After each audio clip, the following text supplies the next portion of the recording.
We're here to talk about John's latest book, In Search of Hope, which is actually one in a series of books. And we have put up on the screen, and indeed, if we could put in the chat as well, where to purchase the book, that would be great. So why don't we jump in, John? And I just want to know what inspired you to write this book and to encourage us all to search for hope. Thank you, Caroline. Well, I didn't intend to publish initially what I started writing. As I approached my ninth decade, I was thinking, gosh, what have I done and what have we all done together during my career? And I thought by writing about it, I would understand what had happened and all the issues.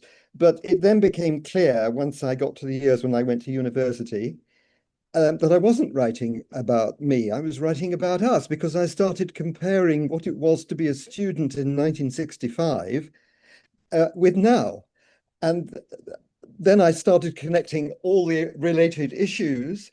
And along with the developing awfulness of politics and geopolitical relations and so on and so forth, the book started to, in a way, to write itself. But I wrote a first draft of an introduction, and I showed it to my husband Simon, and he said, "This is far too gloomy. It really won't do." So that's when we started with a hope. Fantastic. That was the purpose of the book. Well, being hopeful is something that we all need more of. So, thank you very much for that. But I also wanted to ask you, you talk a lot about hope, you talk about civil society, of course, as you say, volatile political climate, maybe a new PM any minute. What do you mean? What do you mean by civil society? By civil society, I mean every organization, institution, charity that is independent of the state and the public sector. I mean, they may be part funded by the state, such as the organizations I fundraise for, but they are essentially independent because they have independent governance. It's a very broad definition. There must be loads of definitions of civil society, but that's mine. Okay, that's helpful in the context in the of the book. And you've mentioned the fundraising piece, and I was fascinated by what you said in the book about your early career, how fundraising was. And I know, because I know you are outstanding at building relationships. And I also know that people love the kind of fundraiser turn philanthropist label. And I think we'd love to hear what fundraising is like in the early part of your career in the arts. Do you think it's different today? What lessons should we learn? What do you see happening that you think, oh, it wasn't like that in my day? What was it like? My first job was in 1976 for the Samaritans, and that was cut short by illness. So I didn't really get going until the end of the 80s. It did feel a bit like pioneering and making it up as we went along. My first big job was at ENO at the end of the 80s and through the 90s. And there were all sorts of problems, declining Arts Council funding. Inevitably, there were recessions. And we had to be imaginative in thinking about, well, where else can we raise money? So we did sponsor an opera thing. So we were rather thinking on our feet. As to comparisons with today, I'm not so sure. And I think actually when we open up the discussion, because I'm no longer an active fundraiser and haven't been since 2011, I would guess, though, the basic principles remain the same. That yes, the principles remain the same, but I think there's more competition. I think it's very much harder. The demands on our sector, on the charity sector, we have all the evidence, and that is growing. So I think that's the key issue in terms of difference. But let's see what others say. Yeah, well, certainly something for people to think about as we head towards the Q&A. Thank you. So let's turn to philanthropy because I've been lucky enough to be quite close to and indeed worked on some of your philanthropic ventures. And you talk about learning how to give and the journey that philanthropists go on. How did all that start? Tell us a little bit about your philanthropic journey and how you learned what to do. Well, I guess I had a privileged upbringing, but I wasn't brought up to be charitable. We were not a charitable philanthropy family, and I write about that in the book. So I just didn't have that culture within me. Um, so I guess I learned how to give through some form of osmosis. I mean, I got very close in my job to the trustees and the donors. I found that came naturally to me and I enjoyed it. But the key that unlocked giving for me was through my charity trusteeships. I was involved in supporting, and then as a governor, Atlantic College in South Wales. It's part of an international sixth form college group across the world. And what had actually happened was that my mother had died. In effect, I realized I was financially independent, but had no intention of stopping working. And there was a board meeting chaired by Helena Kennedy. And she said, well, we've got our usual annual crisis. We haven't got enough scholarships to bring those students in from overseas. And I found my hand went up. And I didn't know I was going to do this. And I said, yes, I'll do a scholarship, but it must be a refugee. And that's how it started. And we may go on to talk about the detail of that a bit later. I retired from executive life as director of the Tate Foundation in 2011 when I was in my mid-60s. And realized I had to reinvent a life. I found I was being invited to sit on various boards as a trustee, and one of them was the Royal College of Music. So I became a governor of the Royal College of Music, and I thought, this is the moment, John, you've got to step up. So I made a gift. A friend had been nagging me, who is a big donor, and I took the plunge. And once I took the plunge and had endowed a scholarship at the Royal College of Music, and that went really well, and I started to enjoy the relationship with the college and the relationship with the students we were supporting, I realized I should be doing more. And You that's were hooked. started. I was absolutely hooked. I was also encouraged to do this by the trustees and donors through my fundraising life who encouraged me. I sought them out. They mentored me, in effect, not officially, but I would go and talk to them and get ideas. And when the third book came out, Our Common Good, in 2017, the former chair of Tate, Dennis Stevenson, said to me, why don't you actually start to fulfill the recipe which you describe in your book about how donors, charities, local businesses should get together and focus on trying to solve some of the key social problems that we're facing. And that encouragement, I did it in the end. And with your help, Caroline, actually, you encouraged me. With my business partner, Paul Donovan, we set up what we called a venture philanthropy fund called Our Common Good. And we just plunged in and we made some mistakes. We started in Oxford because that's where Paul lived. And we did an early learning project. Mm. So it grew. Fantastic. And let's bounce off that to talk about. So I know in Oxford you also were involved with some of the community larder things as well, weren't Yeah, you, in we Oxford? were. It's fantastic. But you've also been incredibly generous in Blackpool. And I know a little bit, or quite a big bit maybe, of your part is in Blackpool. And I know that because I've also got involved. But I think you've been incredibly generous with Blackpool, not just with funds, but also with your time and your advocacy and your championing. So there's a whole load of things that Beth Breeze, who some of us know, talked about uh, time, talent, and treasure. And I feel that you've put all of those three into Blackpool.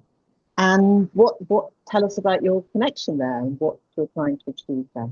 Well, my family, they part funded and built the Blackpool Tower. That's how it started. There were about half a dozen, we're now talking about mid-late Victorian times, there were about half a dozen families in Blackpool who recognized its potential as a seaside resort, and it was and became the world's first and most popular, with 25 million visitors a year, working class seaside resort.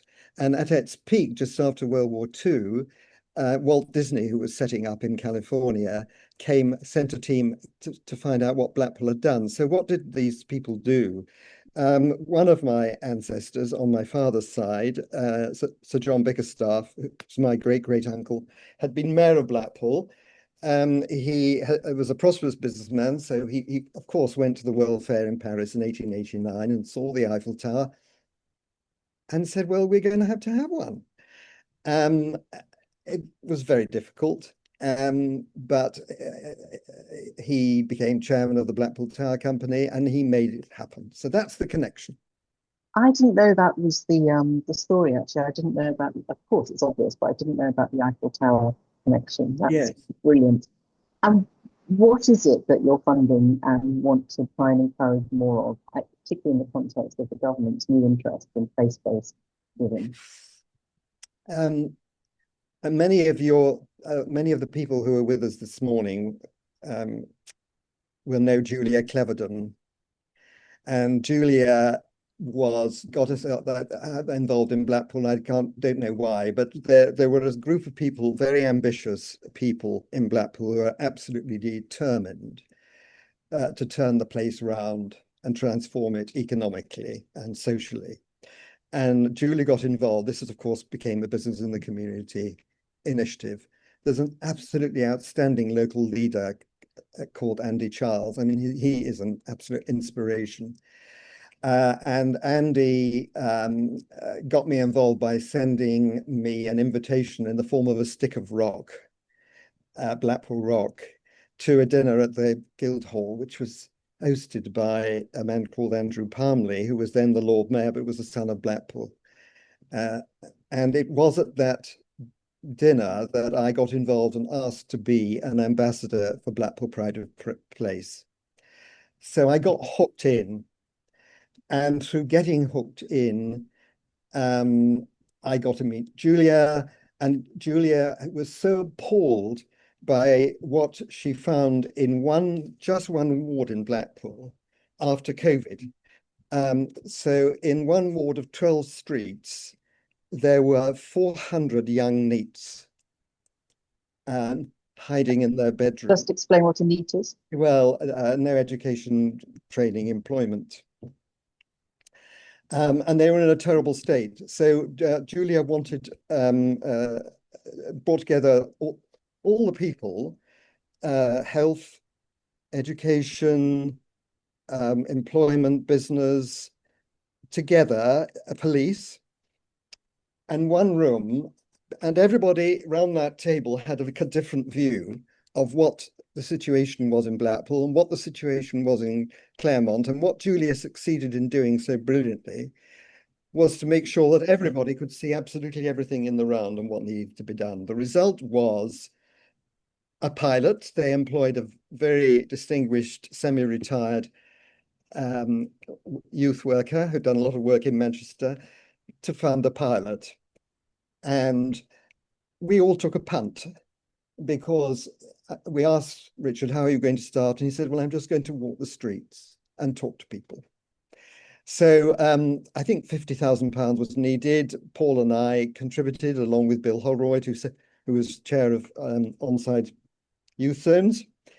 And a year later, or maybe, yeah, it was about a year later, they had brought together 4 different charities to work on a plan, and they developed a theory of change on how to deal with people, some who could barely talk, to those who were kind of felt abandoned but had some kind of potential.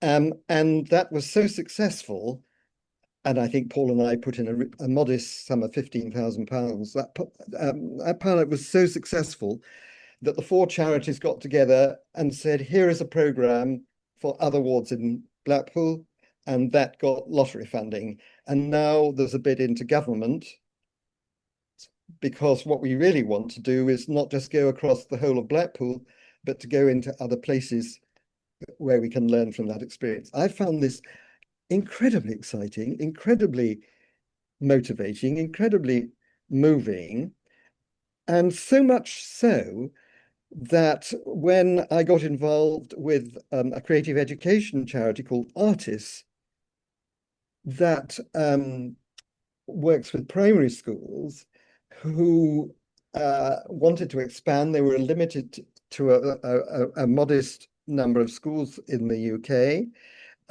They've been going for 20 years. They had a fantastic track record.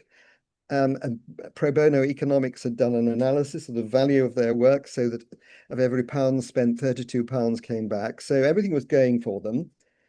My business partner, Paul, did a business plan for them, and they're now expanding. And I thought, okay, well, what about artists in Blackpool? So because I've been so impressed by what has been done in Blackpool so far, I am funding a project to introduce the artist programme in, we hope, all 35 of Blackpool primary schools, but we're starting in September. So that's been really good. That's absolutely fantastic, Ron. Do you think it's true to say that philanthropy can really help to highlight neglected areas? It can shine a spotlight on things, and it can be a catalyst for other monies. Because it does feel to me like some of the things that you've funded you've encouraged others to get involved as well, and so that creates a really catalytic use of relatively modest amounts of philanthropy. Yes, I mean, that's absolutely right. And in a way, I'd like to go back a bit, Caroline, if I may, because my understanding of how things work, what doesn't work, and how to make things better, and how to be truly hopeful, goes back to my fundraising years. This dual role where through fundraising I merged into becoming a philanthropist. And you asked me about what fundraising was like. My first big job was at ENO. And why were we successful? Because we had the institution had a unity of purpose. It had amazing executive leadership, which meant that we all worked as a team at ENO, and every bit of the organization supported the fundraising effort. So when we had to reinvent fundraising to do a sponsor an opera thing, that involved going on stage at the beginning before a performance, and I had to make a speech. And that involved, before the performance began 2 minutes later, and that involved coordination and understanding from everybody, from the orchestra, from the stagehands, all the rest of it. So that was one thing. The other thing that made it work was governance, because we had a board which was absolutely focused and understanding and supportive, and that helped also to bring in the big donors. Then the executive team left and governance failed because there was no succession plan. And they appointed someone who was not suitable to lead anything. And so I could not do my job. Fast forwarding to the RA, that was a government's nightmare. But again, we solved the chaos of the RA by an alliance between the executive, primarily through me, responsible for the fundraising, with the trustees and with the donors. And that's really where I came of age, because the RA was about to become bankrupt. So Tate, very good governance, very good executive leadership.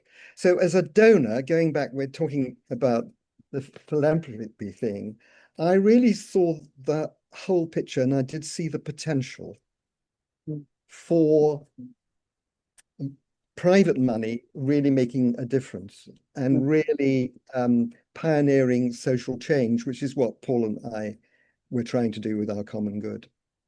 I mean, I think many of us on this call would recognise the kind of you can't be a successful fundraising organisation without some key elements in place. So it's really well explained from your experience. Before we go to questions, I want to just ask you, because in your book, you are very, very open about a number of personal things. You talk about your mental health, you talk about coming out, you talk about your relationships, but you also talk about the joy of giving. And you've mentioned your relationship with Atlantic College, and that relationship led to what seems to me an incredibly personal celebration of philanthropy in terms of extending your family. And I wondered if you'd just like to tell us about Innocent and his story, and indeed little Liam. Well, at Atlantic College at that board meeting, when Helena Kennedy said, we need some more scholarship funding, can anybody help? When I put my hand up, I had no idea what I was doing. I had no idea what I was letting myself in for or anything. I was allocated, if that's the right word, Innocent. Innocent came through from Uganda, but originally he was from Rwanda. He was a 5-year-old. His parents belonged to the two main different tribes who were hacking each other to bits, the Tutsis and the Hutus. They managed to get out. Innocent, age 5, saw the machetes and the whole horror of the whole thing. They managed to escape into neighboring Uganda and were put into a UN camp, refugee camp, where his mother and youngest siblings are still living today in really quite unimaginable poverty. Innocent was a bright child. He was spotted by the UN and put into a boarding school at the age of 7, but he was so frightened he couldn't tell anybody he was a refugee. At 16, he was asked to sit an exam. He didn't know why. He came top and was told, you have been allocated a scholarship at a place at this international college in South Wales.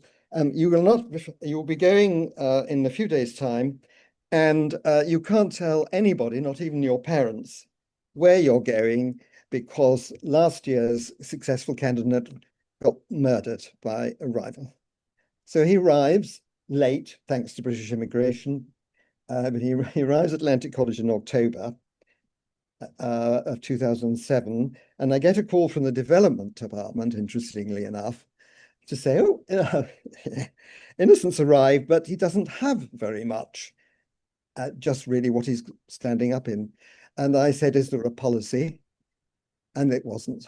So I began a program of material assistance. We didn't actually meet until the December, when he came up to London on some project and was staying with the parents of a British student in Richmond. And we met on a freezing day in December, and I took him to Tate Modern, where I was, of course, working then, and gave him fish and chips. And it was, I think, probably the most extraordinary conversation I've ever had, because this just 17-year-old was so young and inexperienced and vulnerable, but so brave and so intelligent. So from that moment, neither of us realized what was happening, but he was adopting me as his missing dad, and I was adopting him. So I funded the scholarship, not legally, I should say. I funded his scholarship. He got through university, into university, but before then, it was becoming clear that he was very vulnerable because he had no travel documents. He only had a bit of papers from the UN. So I had to give him support when he went to America to Colby College in Maine to do an economics degree. And then we realized he needed an immigration lawyer. So I happily took that on. And that's really how it developed. Then he needed to do higher education. So he went on to Brandeis University. And I became a parent in effect. And he got married. He married somebody he met on the Atlantic College circuit in 2023. And then he managed to get his US passport. And I was completely blown away because he changed his name. And on the passport, it says Innocent Mugenzi Nickson. And then they had a baby, and Leo Nickson was 3 last week. So yes, a whole new family. I mean, that's it doesn't happen, I don't think, very often in philanthropy, and I'm not sure that is truly philanthropy, but there you go. Well, I think it's very important to say that it started as philanthropy through the college, and there was a long, remote, hands-off support before Innocent kind of came into Yes. your life in a proper way. But I just think it's a wonderfully, that bit in your book brought tears to my eyes, so I would encourage people to read it. Um, So uh, so just one final thing before we open up. When Innocent came to me and said, I've got a place at Brandeis, but they want 2 years fees on a that they not want to know you can afford this. So I had just pledged a 6-figure sum to the Royal College of Music a few weeks before, and then suddenly I had to find the same amount of money again. And the reason I'm telling you this is because although I had a kind of, forgive me, oh shit moment, I suddenly felt liberated because it occurred to me, John, this is what you're supposed to be doing. Get on with it. Go and spend that. Go and make that money do something useful. So that's really exciting. Thank you very much for sharing that. Questions. Now, Joanna, I think it's going to help me with the questions. I can't necessarily see everybody at once. Questions or comments or challenges.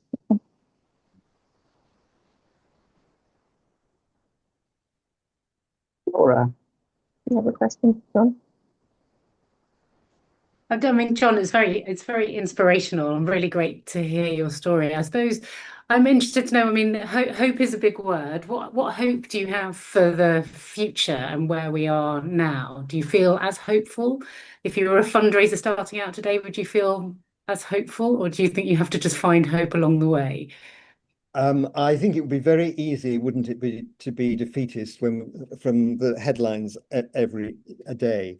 But one of the reasons I wrote the book is because of the evidence of good things that are happening and that are being initiated by our sector and supported by philanthropists. And I described the NEETS project, but I write about what happened in Northern Ireland, where community initiatives largely were funded by one major donor, but that spawned the whole Northern Ireland Community Foundation and inspired the charity sector to take on so much responsibility to get to the point where there was a meaningful peace process. I talked to Bill, who founded On-Side Youth Zones and chaired it for so long, and the evidence from the whole On-Side Youth Zone project and the results from that. So I am hopeful. I'm also sitting on something called the Philanthropist Reference Group, which is advising government on a national philanthropy strategy. And all I can say is that the government is listening. I'm not sure yet how much they get it. And of course, they're not able to act at speed. I mean, if we were at war, it would all be happening. But we have got a hearing in Whitehall. What that leads to is too soon to say. But I think the evidence of what we're all doing around the country must make one hopeful. Yeah.